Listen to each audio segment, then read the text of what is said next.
'Di ba? Ah, sabi ng isa, matanda na kasi nagba-vlog pa. Hala, 98 years old lang ako, ano ka ba? 98 lang po ako. Anyway, just enjoy our content for today. Sabi ko sa inyo, kapag kayo po ay may sakit sa puso, huwag po kayong pupunta rito sa aking channel, mga DDS. Kung hindi po kayo marunong makinig, hindi po kayo marunong magsuri, kung ang intensyon nyo lamang po ay mag-bash, sabihin ko na po sa inyo, hindi po yan tumatalab sa akin.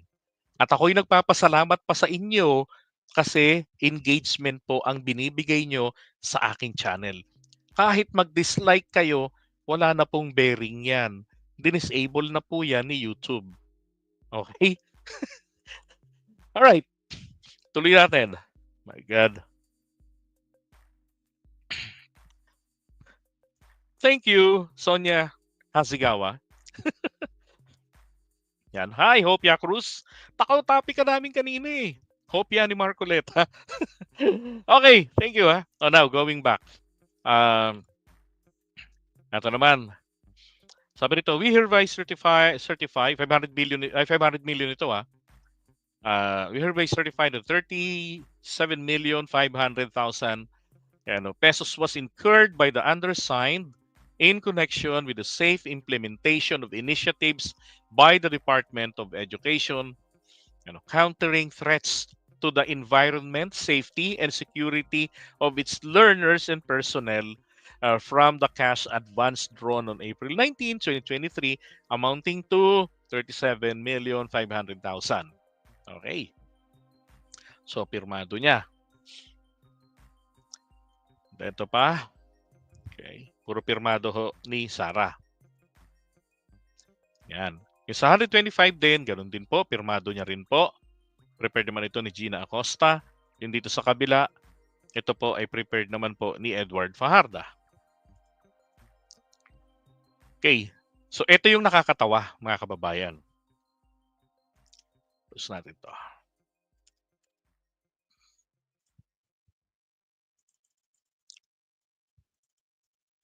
Oops.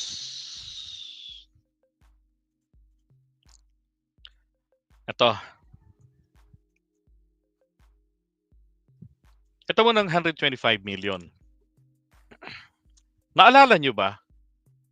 Noong hearing ng Senado, dyan po sa 125 million confidential funds ng OVP. Ang sinabi po nila, sa harapan po ni Amy at saka nito ni Riza Bebe, ang sabi ni Sarah, ginamit daw po nila sa libreng sakay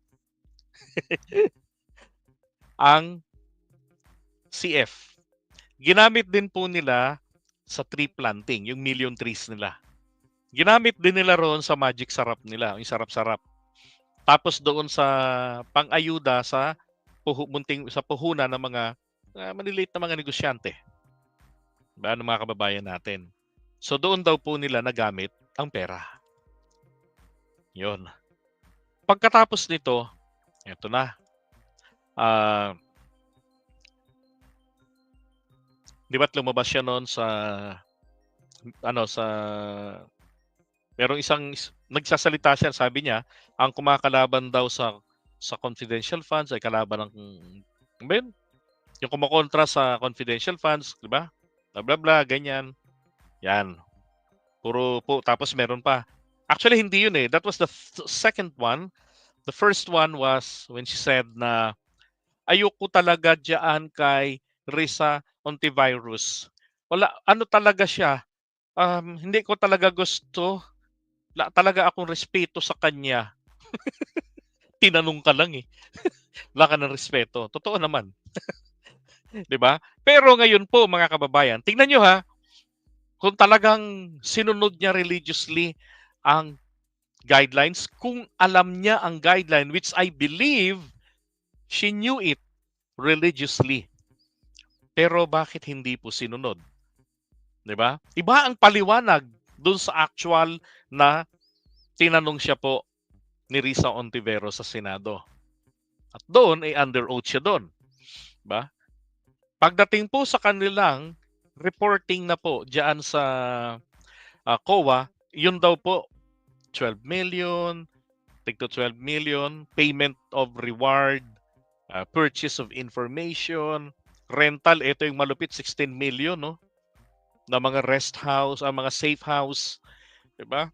Purchase of supplies, 35 million, provision of medical and food aid, 40 million, payment of incentives or traveling relative to the confidential operations, 10 million. Bakit nag-iba? 'Di ba? Bakit nag-iba? I'm sure napanood po 'yan ng mga ng mga DDS noon ng buong Pilipinas. Ano ang isinagot ni Inday? Ah. Tapos bakit hindi gano'n ang nakasubmit sa COA? Nasaan dito? Dito nga po ako nagulat. Nasaan na rito napunta yung tree planting? Nasaan dito napunta yung sarap-sarap? Nasaan napunta rito yung pampuhunan sa munting negosyo? 'Di ba? So, ibig sabihin, may mekos-mekos pong nangyari. Oh, biruin mo, isinisilid lang sa bag. 125 million. O, tag 35 million. Tapos may vault ang OVP, hindi man lamang isinilid.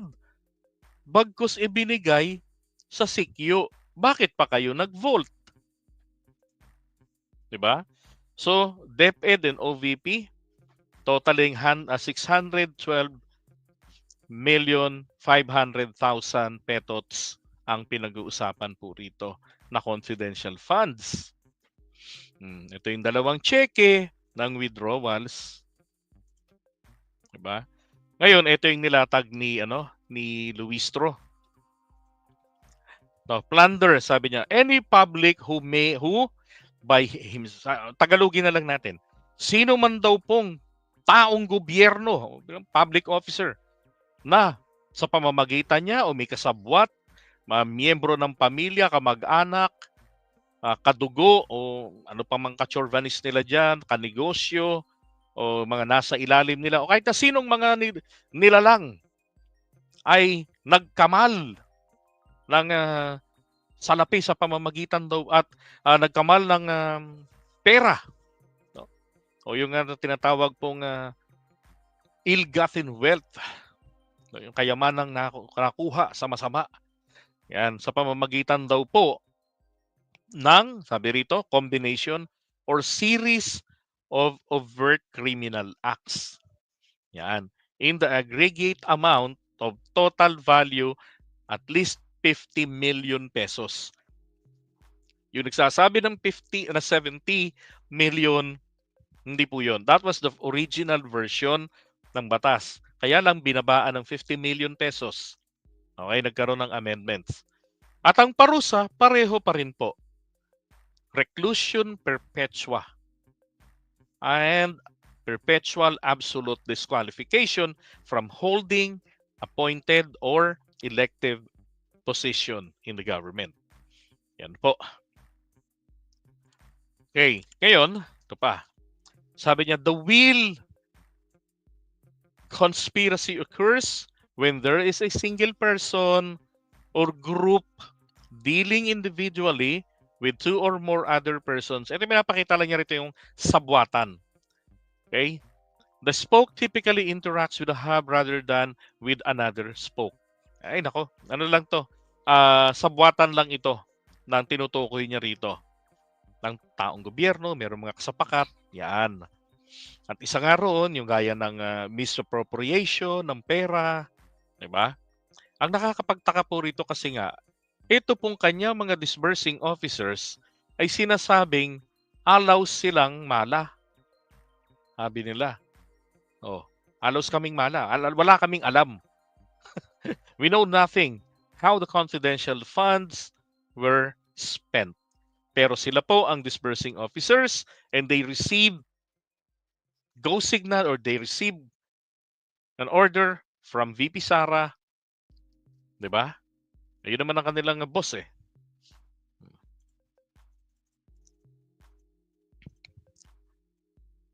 To certification, this is certified na itong mga taong ito raw po ay, ayan, 405 daw po. Hindi lang yung mga yan si Milke Sequia, Kokoy Villamin, Alice Crescencio, Alice Alice Crescencio, yung mga yan, ang wala pong existence dun sa NSA.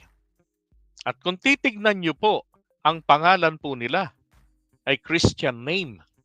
So ibig sabihin, kung ito ay Christian name, malamang sa malamang na malamang po, may kopya po dapat ng birth certificate sa NSA ang mga ito. Pero wala raw ho. Napakagaling naman po yata ng sumulat ng nagbigay ng pangalan sa kanila kasi unverifiable po naman talaga. Hindi nag exist sa NSA. So hindi sila mahahanap, 'di ba? Ng mga itinuro nila. Oh. Ito pa. Ito ngayon ang kapansin-pansin. Sipin nyo ha, sa ito Kokoy Villamin, parehong pangalan. Okay, at magkaiba tignan nyo. Ito, walang petsa. Ito naman, walang address. So, readable po ang pangalan ni Kokoy Villamin, pero magkakaiba naman po ang kanilang pirma. But obviously, with this stroke, ito po, yan. Lumilitaw po ito, itong dalawang Kokoy Villamin na ito, ay parehong tao lamang. Yan, naalala ko yung sinabi ng aking kapatid na nag-aral po ng criminology, sumunod sa akin. Paano nalalaman kung yung authenticity ng signature? Sabi niya sa akin, yung mga strokes, kuya, doon namin tinitignan yan. Kasi nagbabago ang galaw ng kamay ng tao, pero oras na yung stroke nito, hindi yan basta-bastang nagbabago. Nagre-reflect pa rin ito. Kaya nga po kung titignan nyo rito, yan portion na yan, oh. Ito, oh. Nagtutugma pa sila. 'Di ba? At halata naman po talagang iisang tao na dinoktor lang ito. Dito mahaba ang pirma, dito hindi. 'Di ba? Ito pa. Oh. Ito naman po ay si Alice Crescencio ng Iligan City. Okay? Pero paano pong nangyari? Magkaiba na naman po ang pirma, magkaiba rin po ang kanilang address. Picong del Sur. Ito, Iligan City. And again, mga kababayan, kapag yan ho ay mga, dito sinasabi na code name lang daw po yung ginamit. Pag sinabi nating full audit, kailangan meron kang kopya na verifiable ang identity nito. And besides, paano nyo silang kukontakin? 'Di ba? Pag verifiable po or full audit, ibig sabihin verifiable, and therefore kung sino ang magsasagawa ng pag-audit po nito ay pwede niyang kontakin yung mga. Halimbawa, from COA, 'di ba? O hahanapin, hahanapin ng COA. Totoo ba 'tong binigyan ng ganito kalaking halaga ng milyones? Binayaran sa information? O paano niya mahahagilap yung kung totoo? 'Di ba? O baka minekos-mekos lang yung pera. O. Saka sinabi na rin nung dating taga-COA, nung dating COA chief na kailangan may kopya ka pa rin ng real identity ni Alice Crescencio, 'di ba? Ni Mary Grace Piatos. Kung yan ay code names lang. Oh. Wala silang maipakita. Baka po in the making pa. At kung yan naman po ay meron talaga silang kopya, why they're keeping that? Dapat sinasubmit yan sa COA. Kasi yan nga pong magpapatunay na yung mga nakapirma dyan sa acknowledgement receipts na sinubmit nila ay mga totoong tao. Katunayan, nag-i-exist. 'Di ba? So kung wala kang ganoon, ang tanong pa rin po, ngayon lang po ba kayo sumulpot sa mundo? Ngayon lang po ba kayo nakaranas gumamit at mag-audit? Mag-liquidate, ng confidential funds? Ang sagot po ay hindi. Kasi nung araw pa, meron silang CF sa Davao City. Oh. Ito, Sally Rendon. Ito ako yung comment ng isa. Sabi niya, asa na yun? Yung si Kuya. Ayun, milky si Kuya. Ibig sabihin po, masabaw si Kuya. Kaya ito, Sally Rendon, 'di ba? Hmm. To si Sally, taga Surigao. Ito namang isa, pareho ang pirma pero magkaiba ang pangalan. Naging Sheila, from Sally to Sheila, at magkaiba ang lugar. Surigao City, Digo City. Alam niyo sa akin walang problema magkaiba po lugar eh. Kasi yung mga yan, mga tik-tik, mga spy ang mga yan. Siyempre papadala mo ron, itatanim mo sila sa lugar. So I don't fucking care kung nasaan po sila nung tanggapin nila yung pera. And again, kung ito po kaya nagkabago-bago ang pangalan pero iisa ang pirma, ay dahil code name lamang po nila, ilabas ninyo ang tunay na identity. Hindi naman po kasi kailangang ilabas yun sa Kongreso eh. Bawal po yun. Meron po tayong Data Privacy Act at ang Kongreso, hindi po nila ito pwedeng labagin ng ganun-ganun lamang. Eh kaya nga naglalagay pa sila, kinocoveran nila yung mga pangalan na yan. No? Oh, di ba? Tinatakpan pa nila. Etong mga nilabas po nila, yan, kasi po hindi po nag-e-exist sa NSO. Yan, suddenly, the same person but with different signatures. Diba si Milky Sequoia? Kakaiba. Ito, may kapareho ng pirma to. Yung pumirma ng mga number 8, meron dyan mamaya. Ito, oh. Si Sabes, ito, anong pangalan nito? Samuel. Oh. Diba? Tapos naging, ito, Samson. O, Samson pala. Samson, eto, sabi, Samson, Mountain Province, Cagayan de Oro. Ang layo nito ha. Ang espiya ilalagay mo dapat familiar dun sa lugar, 'di ba? Pero ang layo oh. Cagayan de Oro, tapos Mountain Province. Mountain Province po nasa norte, etong Cagayan de Oro nasa Mindanao. Ah, 'di ba? Ito pa, from Bacolod City. Oh, si Samson. Tapos ito naman, taga ano to, Davao City. Tapos ito na naman ulit, si Jason, napunta na naman ng Calamba, Laguna. Oh. Ang dami niyang lugar ha. 'Di ba? Kitang-kita yung problema rito sa ginawa nila. Ito pa, the cash advance subject of disbursement voucher. Yan, 2022 in December. Yan. Was intended for the fourth quarter of 2022. Okay? Ngayon, ito. Bakit 2023? Bakit 2023? Puro 2023. At kung ito po ay intended for the last quarter, actually December nga ito binigay no ng 2022. Ang kanila pong acknowledgement receipt po ay dapat 2022. Bakit 2023? Ibig sabihin ba nito meron na po silang ready-made? Anytime pwede na lang isalpak. At ang nabunot nila puro tag 2023. Oh. 'Di ba? O sabihin natin ganyang petsa nila ito ibinayad. Imposible. Bakit? 'Di ba? Bakit?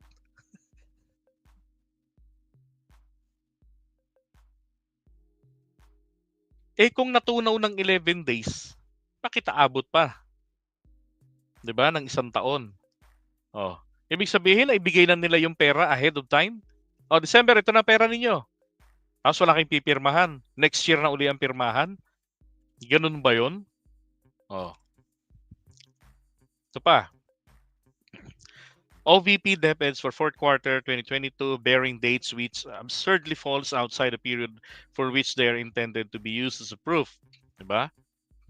Oh, nagpas-lagpas oh. 2022 tapos may mga 2023. Yung dapat, again, 2022 budget tapos naibigay nyo ng maaga. O, di ba? Pang DepEd, bigay nyo na ng maaga. 2022 yung budget. Tapos ang pirmahan nyo ng acknowledgement receipt next year na. Pag nakita-kita uli kayo, malaking kagaguhan yun. Sabi rito, OVPCFs disbursed on December 23. Ito yung mga pinagamitan po. 103 receipts in the total amount of more than 15.3 million in one day. Grabe. Yan, so ito yung distribution. Sa DepEd ito ng confidential funds. Okay? Ito yung sinasabi ko kanina na yung pera, kaya hindi po nila alam papaano nagastos ang confidential funds kasi talagang ginawa lang silang literal na tagahawak ng pera. Dadaan lang sa kamay, kumbaga. Sabi niya, ganito po ang nangyari, ma'am. Nang mag-encash na po ang kwarta, ang pera, ay ang cheque. Nag-inform po ang aking head of agency na i-release ko po sa aming security officer. Sino po yan? Si Colonel La Chica po. Di ba?